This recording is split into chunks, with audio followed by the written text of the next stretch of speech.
warahmatullahi wabarakatuh. Kali ini aku mau membaca ceritanya Maling Kundang. Dahulu kala hiduplah suatu keluarga nelayan yang terdiri dari ayah, ibu, dan seorang anak laki-laki yang diberi nama Maling Kundang, tinggal di pesisir pantai wilayah Sumatera. Keluarga tersebut sangatlah miskin, hingga pada suatu waktu karena kondisi ekonomi keluarga sudah sangat memprihatinkan, maka sang ayah memutuskan untuk pergi mencari nafkah dan mengarungi lautan yang luas untuk ke negeri seberang. Dan setelah kepergian sang ayah, tinggallah Maling Kundang dan ibunya. Waktu demi waktu berlalu, seminggu, sebulan, hingga setahun lamanya. Sang ayah Maling Kundang tidak juga kembali ke kampung halamannya. Dan akhirnya ibunya harus menggantikan posisi sang ayah untuk mencari nafkah. Maling Kundang termasuk anak yang cukup cerdas walaupun sedikit nakal. Pernah suatu waktu ia mengejar ayam yang memukulnya dengan sapu dan akhirnya tersandung batu yang menyebabkan lengan kanannya terluka karena terkena batu, dan luka tersebut akhirnya membekas di lengan tangan kanan Malin. Singkat cerita, Maling Kundang pun beranjak dewasa dan ia pun begitu sayang dan mencintai ibunya yang kerja banting tulang mencari nafkah setiap hari sebagai penjual kue untuk memenuhi kebutuhan keluarga termasuk dirinya. Maling Kundang dikenal oleh teman sepermainannya sebagai anak yang baik hati. Dia suka menolong teman-temannya yang memerlukan bantuannya. Orang-orang tua perkampungan pantai air manis juga mengenal Maling Kundang sebagai anak yang rajin dan baik, membantu setia orang yang sedang mengalami kesusahan. Dia juga tidak segan-segan mengeluarkan keringat dan tenaganya untuk meringankan beban orang lain. Maling Kundang tidak mengenal pamrih dalam membantu setiap orang. Ia tidak bersedia dikasih sesuatu karena ia menolong dengan dasar ikhlas. Ia menolong tanpa pamrih dan tidak mengharap belas kali kasih meskipun kehidupannya sendiri dalam keadaan susah. Setiap harinya ia juga membantu ibunya yang sudah tua mencari nafkah dan kebutuhan sehari-hari. Ia sangat rajin dan tidak mengenal kata malas. Pagi hari sesudah ia bangun, ia membantu ibunya di dapur. Setelah itu ia membantu ibunya mencari ikan laut. Pada suatu hari Maling Kundang melihat sebuah kaal besar yang merapat di pantai air manis. Berbesit dalam hatinya untuk pergi merantau. Dia bertekad mengubah nasib dirinya dan keluarganya. Maling Kundang menemui ibunya. Dia pun mengutarakan niatnya membantu ibunya untuk mencari nafkah di negeri seberang dengan harapan ketika kembali ke kampung halamannya nanti ia sudah menjadi orang terpandang dan kaya raya. "Bu, ini kesempatan yang baik dan amat langka buat saya," kata Malin. "Belum tentu ada kapal sebesar ini yang merapat dalam setahun sekali di pantai ini.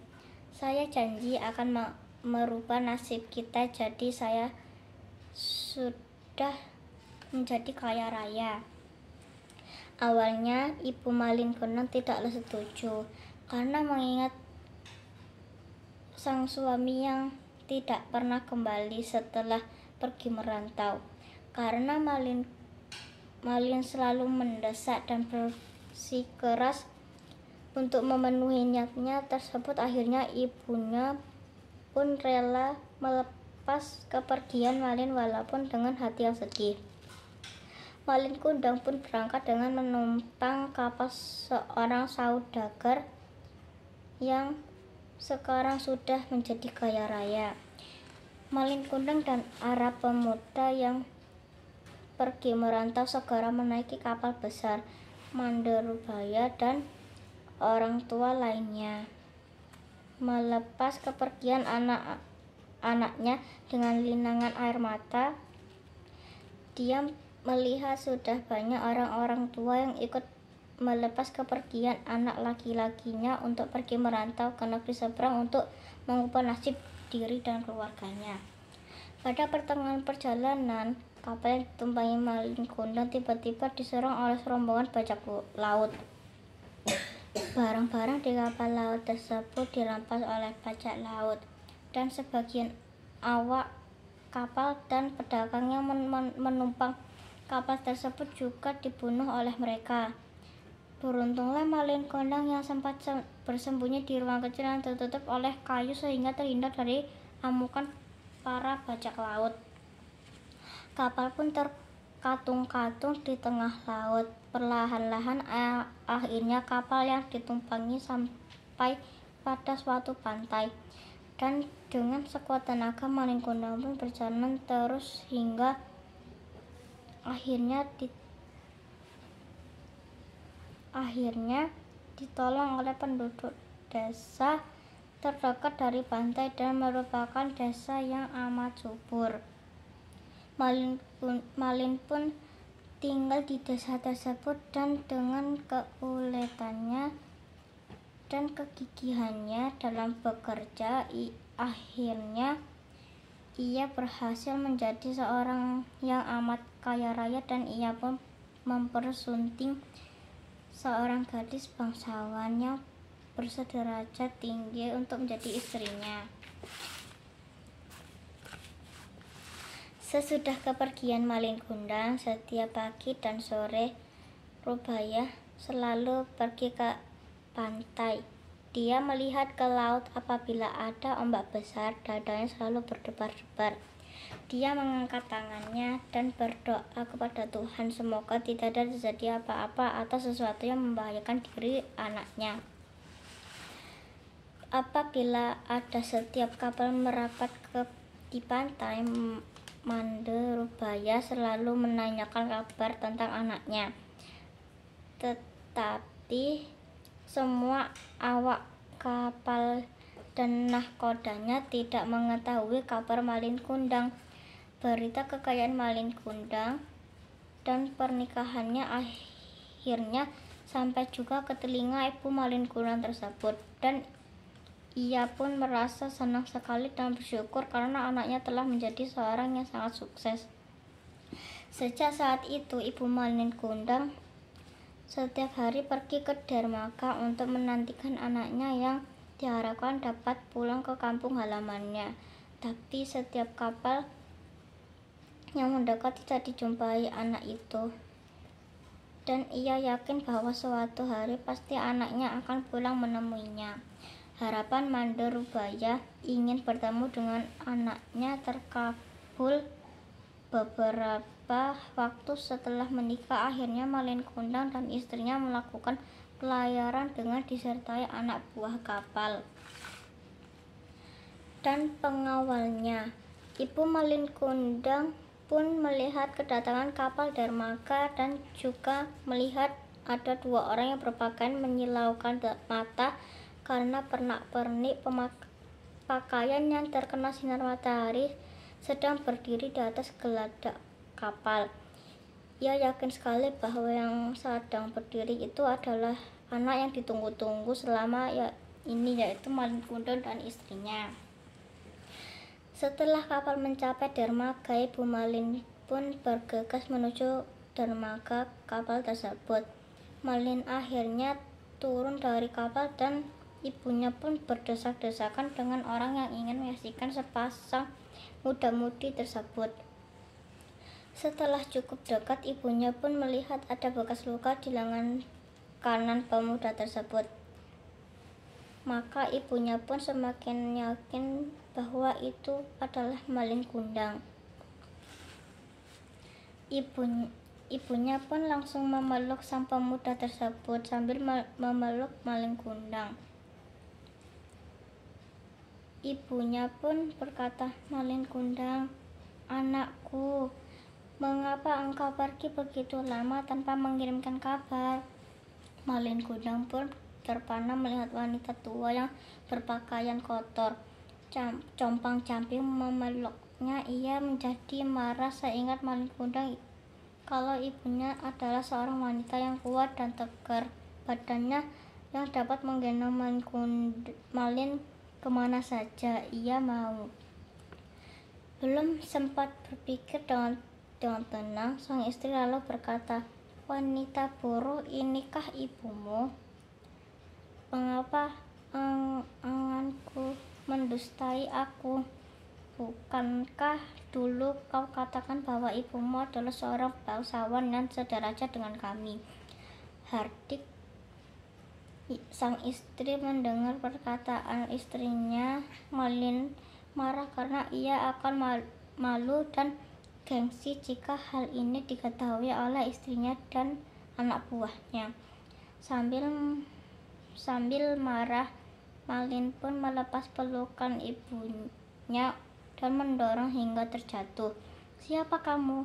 Wanita tidak tahu diri sembarangan saja mengaku-ngaku sebagai ibuku," kata Malin kundang kepada ibunya. Dan dalam hatinya pun berkata, "Seandainya saja wanita itu adalah benar ibuku, maka dia pun tidak akan mengakuinya." Wanita tua itu terjatuh terduduk di pasir dan berkata lagi, "Malin, Malin, aku ini ibumu."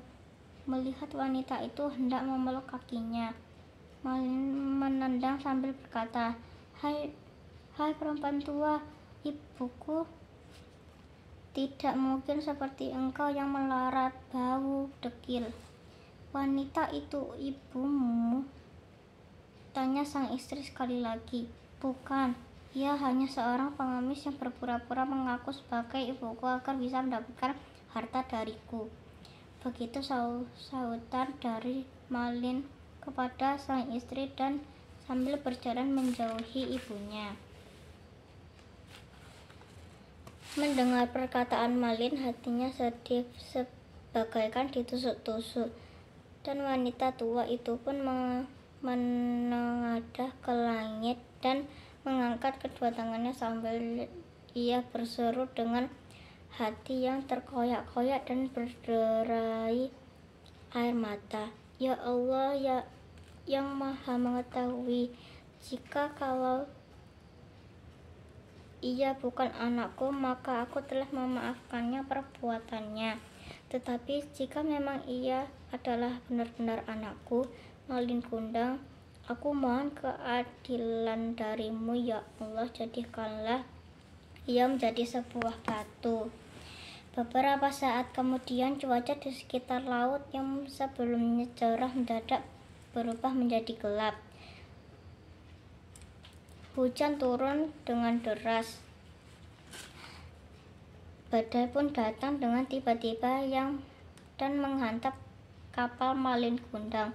Petir pun menyambar dan seketika kapal itu hancur menjadi berkeping-keping. Orang-orang pun berlarian untuk menyelamatkan diri dan perlahan-lahan tubuh Malin kundang berubah menjadi kaku dan keras. Kala itu pagi hari dan badai telah mereda. Cuaca kembali normal lagi. Terlihat kepingan kapal dan tak jauh dari kepingan kapal tersebut terdapat sebongkah batu yang menyerupai tubuh manusia. Konon itu adalah tubuh Malin kundang, si anak durhaka yang terkena kutukan dari sang ibu. Demikianlah dongeng cerita Malin kundang yang masih menjadi legenda hingga kini. Semoga dapat diambil hikmahnya agar tidak menjadi seorang anak yang durhaka terhadap orang tuanya. Terima kasih. Wassalamualaikum warahmatullahi wabarakatuh.